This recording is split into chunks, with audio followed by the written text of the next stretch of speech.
time for Alamogordo Town News on Crazy Radio. I'm Anthony Lucero. When it comes to news here on KALH, weather always comes first.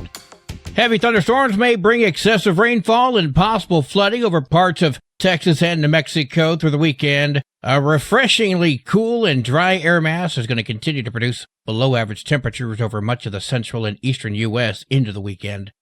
Closer to home, continued warm and isolated storms and increased coverage, increasing rain and thunderstorm probability, and coverage going into the weekend with a higher threat of heavy rainfall and flash flooding. Tomorrow night through Sunday night, look for the wettest periods. Temperatures remain near or just above normal through tomorrow, and they're going to start falling on Sunday into the week with more clouds and rain in the area. We'll have another look at the weather following this news. This is Range Control with roadblock information for Friday, August 29. Roadblocks are subject to change without notice. All area highways and major range roads are scheduled to remain open all day. There are no roadblocks scheduled for Friday, August 29. Please be advised of a road closure for road repair at the 1800 block of North Florida Avenue between Lovers Lane and Catalina today between 7 and 3. Drivers are going to be detoured through the neighboring streets, and please adhere to all posted signage in the area.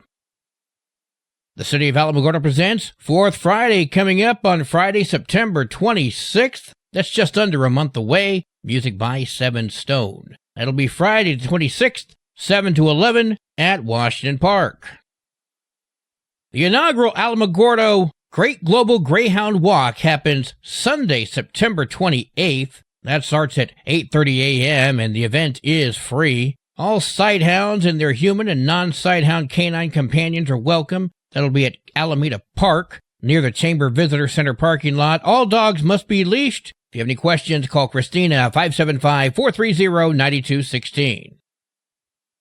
Cesar Ramos is asking you to join him for a cup of coffee. Coffee with Cesar is taking place Saturday, September 13th at the Drip Coffee House from noon to 1, and of course you're invited. That's 2724 North Scenic. Ask questions and get to know this candidate for sheriff.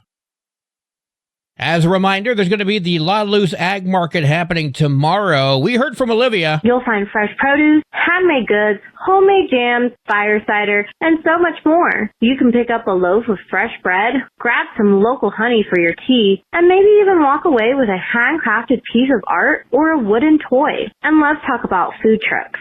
Whether you're craving something warm and savory, something sweet, or just a tall glass of lemonade, we've got you covered. The smell of fresh food drifting through the market is half the fun. So come hungry because you'll definitely want to try something new. That's tomorrow morning starting at 10 between the pistachio farms.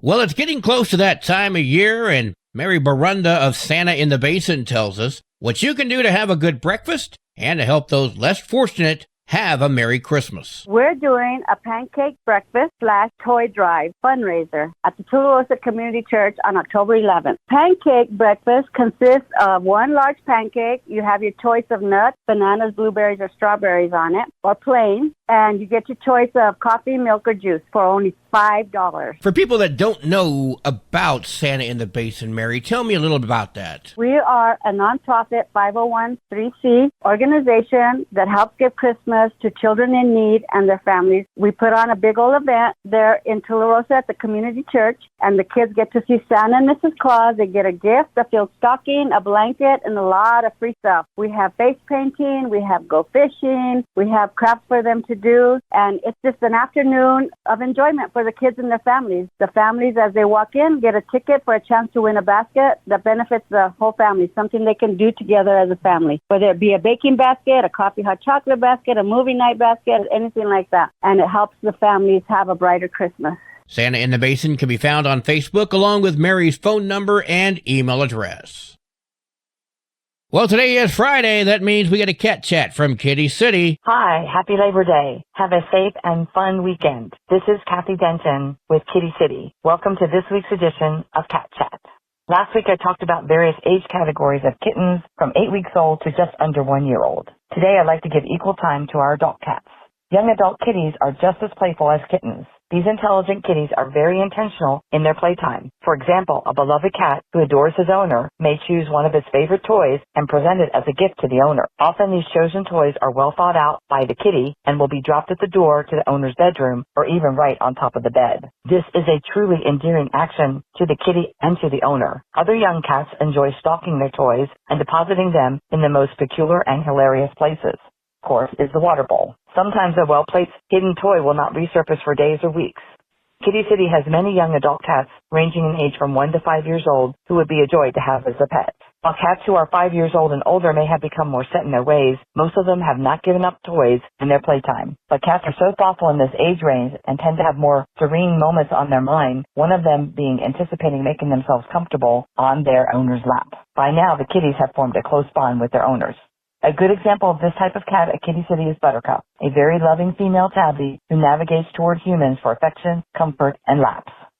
Last but not least are our senior cats. Depending on what a person is looking for, a senior cat can make a perfect pet. They are loyal and offer companionship, and they are forever grateful to their person for taking a chance on them and giving them a good home. There are several senior cats at Kitty City awaiting their special forever person. Come visit all the sweet and playful kitties at Kitty City at 56 Stanley Ranch Road, Monday through Saturday, 8:30 a.m. to 12 noon. Or visit our website at www.kittycitynm.com, where you can view all our cats and kittens, bios, and photos. They are waiting for you to be their forever family. Tomorrow, Saturday, August 30, Kitty City will not be having an adoption event at the White Sands Mall. We will see you all the Saturdays in September, Saturdays 6, 13, 20, and 27. Tomorrow, Saturday, August 30, Kitty City will not be having an adoption event at the White Sands Mall. Instead, this weekend, come visit the kitties at Kitty City at 56 Stanley Ranch Road, 8:30 a.m. to 12 noon, Monday through Saturday. And visit the cats and dogs at Alamogordo Animal Control at 2910 Florida, Monday through Saturday, 12 noon to 5 p.m. Remember, Kitty City has a summer special until the end of September. 2 cats or kittens for the price of 1. And Alamogordo Animal Control has a grant that is paying for all adoption fees for any cat or dog. Your forever friend is waiting for you. This has been this week's edition of Cat Chat. I'm Kathy Denton, and I'll be talking with you next week from Kitty City. Kitty City and you. No one loves them better. News from around the state in just a moment. This is Alamogordo Town News on Crazy Radio. I'm Anthony Lucero. Hi, it's me, here to tell you about AlamogordoTownNews.org. This is Otero County's #1 source for local news, sports, and community. Quite frankly, AlamogordoTownNews.org is the big LES news service online. AlamogordoTownNews.org is a Second Life Media affiliated company. Directory Plus is the right size book. It's the book if you need a phone book. That's what just one person has to say about Directory Plus. With its red cover, features, colorful yellow pages, and lots more, it's no wonder people all over use Directory Plus. It has so much more information. You can cross-check phone numbers or addresses or pretty much anything. Look on the plus side, Directory Plus. I'm a big fan of Directory Plus. Adopting a teen was more fulfilling and rewarding than we ever thought it would be. We just kind of knew from the beginning that we were family. Visit adoptuskids.org to learn more.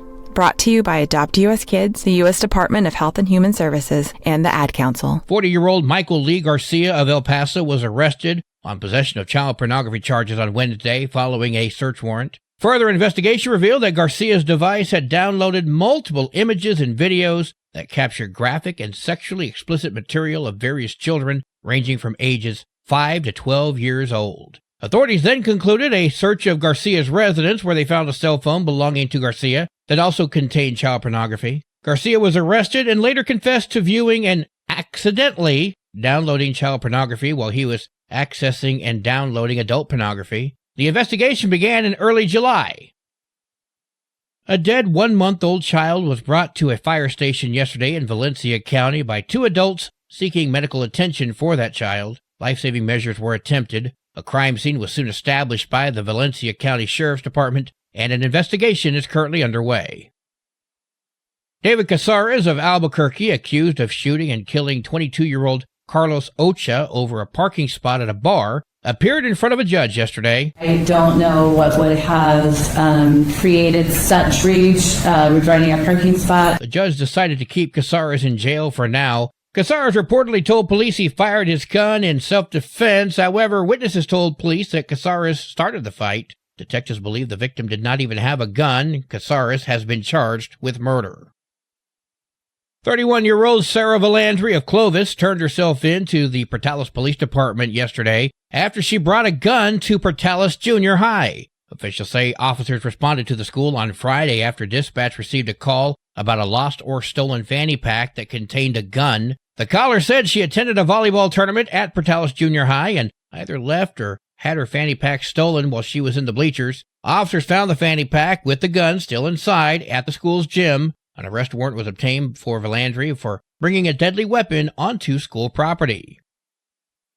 The Chaves County Sheriff's Department and the New Mexico State Police were called out to help after a Roswell police officer was shot in the neck and a Chaves County deputy was struck in the arm, both expected to be okay. State police say multiple homes and cars were hit by gunshots during that shootout. New Mexico State Police Chief Troy Weisler identified the man as Dakota Perkins. After approximately 30 minutes of negotiations with two Roswell Police Department negotiators, the suspect, Dakota Perkins, surrendered and was taken into custody. State police say Perkins was wearing body armor and had multiple weapons. They believe one of them to be fully automatic. After 30 minutes, investigators say a SWAT member shot at the home, bringing a pause to the gunfire. After negotiating with Perkins, he eventually surrendered. Weisler said Perkins had an injury to his hand and was taken to the hospital. He is expected to be okay. Perkins is facing multiple charges, including attempted first-degree murder.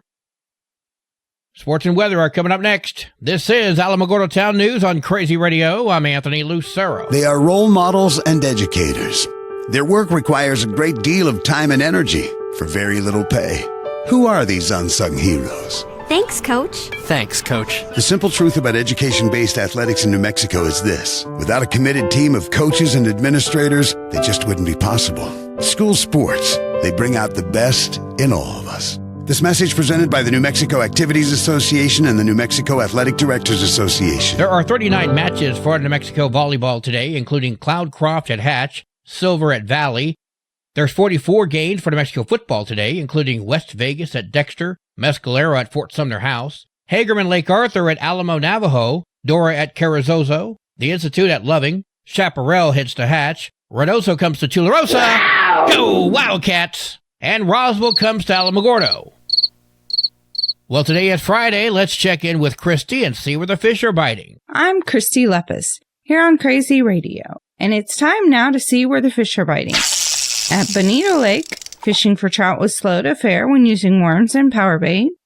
Brantley Lake, fishing for largemouth bass was good when using night crawlers. Carlsbad Municipal Lake, fishing for catfish was good when using night crawlers. Elephant Butte Lake, fishing for white bass was very good when using topwater whopper ploppers. Fishing for catfish was slow to fare when using blood bait. Green Meadow Lake, fishing for bass was fair to good when using lures. Grindstone Reservoir, fishing for trout was very good when using rainbow power bait and Pistol Pete red tails. Lake Van, fishing for catfish was good when using hot dogs. Oasis Park Lake, fishing for catfish was slow to fare when using stink bait. Bonita Lake, Grindstone Reservoir, and the Tiburon Ponds are just some of the area waters that were stocked this week. And our catch of the week is, drumroll please, Gideon Gallegos, age 13, caught an 18-inch rainbow trout at Lake Maloya. That's it for this week. Join us next week as we tell you the fishing hotspots and what they are biting on. For Crazy Radio, I'm Christy Lepis, reminding you to take your family fishing. Your Crazy Radio spot-on weather forecast for the Tularosa Basin today calls for mostly sunny skies with a 50% chance of showers and storms. New rainfall amounts less than 1/10 of an inch expected. Mostly cloudy tonight with a 60% chance of showers and storms. New rainfall amounts between 1/10 to 1/4 of an inch expected. Partly sunny tomorrow with a 60% chance of more showers and storms. Your high today in the basin, 94, low tonight of 68, high tomorrow, 88 degrees. In Cloudcroft, partly sunny skies with a 70% chance of showers and storms. New rainfall amounts less than 1/10 of an inch expected. Mostly cloudy tonight with a 60% chance of showers and storms. New rainfall amounts between 1/10 to 1/4 of an inch expected. Mostly cloudy tomorrow with an 80% chance of more showers and storms. Your high today in Cloudcroft, 71, low tonight of 50, high tomorrow, 63 degrees. Local breaking news can be found on our website, alamogordotownnews.org, and you can learn more about Crazy Radio by visiting kalhradio.org. Also check out the Crazy KALH Radio YouTube channel. That's where we post our daily newscasts, complete interviews, and other information which concerns everyone in the Tularosa Basin. Be sure to give this video a like and subscribe to our channel if you've not done so already. That way you too can remain informed of the goings-on in the Tularosa Basin. And that concludes this Friday edition of Alamogordo Town News on Crazy Radio. I'm Anthony Lucero. Have a wonderful weekend.